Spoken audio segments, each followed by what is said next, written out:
Our next guest is Dr. Pearl Wren, an American Board of Physical Medicine and Rehab Subspecialty, American Academy of Pain Medicine, from the Polyclinic, Intervention Pain Management. What are we talking about here? These are new techniques used to use injections and different medications and different biologics to inject into the area of pain to decrease the pain and enhance healing and decrease inflammation. All this new stuff that we're seeing, interventional medicine. Very interesting. I'm anxious to hear more about this. Here is Dr. Pearl Wren with Shannon O'Kelly. Dr. Wren, welcome. How are you doing? I'm pretty good. How are you? I'm doing great. Welcome to Health Talks. Excited to have you here. You're a physiatrist, physical medicine rehab physician, but our listeners need to know about your practice. I always like to get our listeners to be able to understand what you're doing in your daily life at your office as a physician. So maybe you can tell us about your practice. Sure. So physiatry means physical medicine rehabilitation. So we're the little bit newer specialty in the medicine, like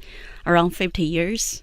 So we're basically treating musculoskeletal disease. So it's not belong to neurologists, not belong to orthopedic. So between nerve and bones is us. You guys are the specialist in the musculoskeletal realm, and you deal with a lot of people, a lot of patients that have problems, and you guys are really kind of, I call it detectives of the musculoskeletal system. So you do a lot of workups and histories and physicals and a lot of diagnostics and testing to find out what's going on. That's correct. And in your practice, you also specialize. Do you have some kind of specialty in pain management? Did you not go to some extra training in the Academy of Pain Management? It is true. So I'm in the specialty for pain management, especially for interventional pain management, meaning we're not only use the medications, we do a little bit procedures, injections, and that help you deeply down to the direct injury area to help you pain quicker and easier, not taking medicine every day, that type of treatment for pain management. And you mentioned interventional pain management. Maybe you could tell our listeners that's a fairly newer term. We're hearing a lot in medicine now, this interventional pain management. Maybe you can define that for us. Sure. So pain management, including like medications, we most time people know take meds, and other things, physical therapy, and beyond that we conjunction with interventional pain management means we use injections, a burning nerve ablations, and then we kind of a little bit aggressive or a little bit interventional. But it's not surgery. We use a little small probe and then needles to do the pain management. So we call interventional pain. Right. Give us some examples of some diagnoses that you may see in your office, or maybe you frequently see in your office? Yeah, we normally get people neck pain, back pain, and most commonly instant here, like 1 out of 10 people can get neck pain, back pain. So because your nerve get compressed with herniated disc, so we call radiculopathy, which is your nerve compressed, it causes you leg and arm pain. That pain we treated in the office use interventional like epidurals, nerve blocks, and also the facet joint pain can be arthritic pain from your spine, which is the aging process. Everybody gonna get it from the joint pain. So the nerve blocking called medial branch nerve block. Also, we can burn a nerve called nerve ablation, neurotomy, can help longer for reduce the chronic pain, like a couple years even. So it's a great procedure for that. Good procedure. And again, there are conservative procedures in your office. And let's just touch base on this because I know a lot of patients, being a physical therapist, patients experience a lot of neck and low back pain. And you described it, either it's a compression to a nerve, or it's an impingement or irritation to a nerve, or degeneration of the facet joints. Maybe you can describe the facet joints for our listeners, because we hear that sometimes, but what are they? That's right between the two bones with the vertebra, which is the spinal bones. So between the two bones with the disc in the middle, which is like cushions, and both sides, left and right, with the facet joint, which is you can bend and turn and twist, which is that all the motion created by the joint.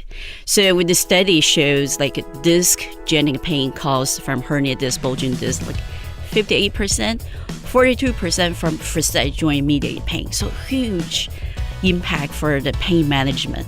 We'll be back with a conversation with Dr. Pearl Wren and Shannon O'Kelly as IRD Physical and Hand Therapy's Health Talk continues after this timeout.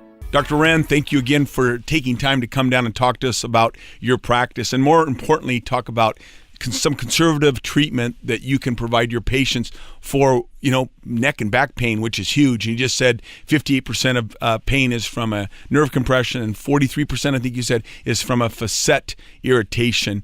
Tell us about these injections you're doing, because patients always ask, what are they using? What kind of steroids? How many can I have? And then, you do the injections, a guided process, so you can get right there, very specific when you inject that medication. That's correct. We use called fluoro guided injection, spinal injection, which is mobile X-ray. We see every movement, we move the needles, and we clear knowing where we go. So epidurals, most people heard about, and then you can see that on the YouTube. Most of my patients come in and say, I just saw last night, kind of, interesting. I don't know how much pain I'm going to experience. So epidural injection basically is for disc or spinal canal narrowing caused nerve pinching. And that gave you the pain in the leg and the arm, also your neck and back pain. So that injection is a steroid involved. So we use a steroid and the lidocaine, which is numbing agent. We put that medicine right next to your nerve. So we call sometimes nerve block. So really help the inflame the nerve, which is compressed by, disc, or sometimes bone spur or arthritic, ligaments. So that can give you really down the root, the direct anti-inflammatory treatment. So really fast with the guidance. So we put medicine right next to it. And the steroid is one that's high potent anti-inflammatory medicine. That's why they really help you in the localized area. It's not going to be explode the whole system like you need, and then the hip, you don't need it. You don't need to get the medicine. So it's just right next to your spine and an injured area.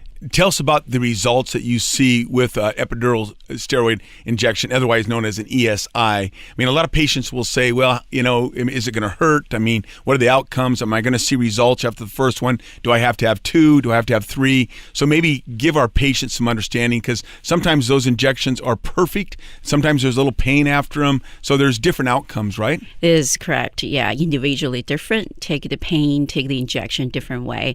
Lots of time, anxiety, depression, and stress will impact how you take the pain. But in general, when we do injection, we do give you numbing medicine. Plenty numbing medicine. We use it. Thank you. And some physicians even do sedation in the past, but current study shows that the sedation could be more risk. So all the physicians try to limit the risk. So we do the local anesthetic. So make sure you're really not having too much pain involved when you do shots. But injection, yes, people respond to epidurals a different way. And the different response, I mean, sometimes they have to go back for a second one. Sometimes, I think the model is you can inject up to 3 times. Overall, we do 3, but most time we go 1. If worked, we don't go second one. If second one worked, we don't go third one. So, and generally speaking, these are great results. Yes. Dr. Ren, thank you very much for the time, and thank you for the information. Thank you for having me. Thanks.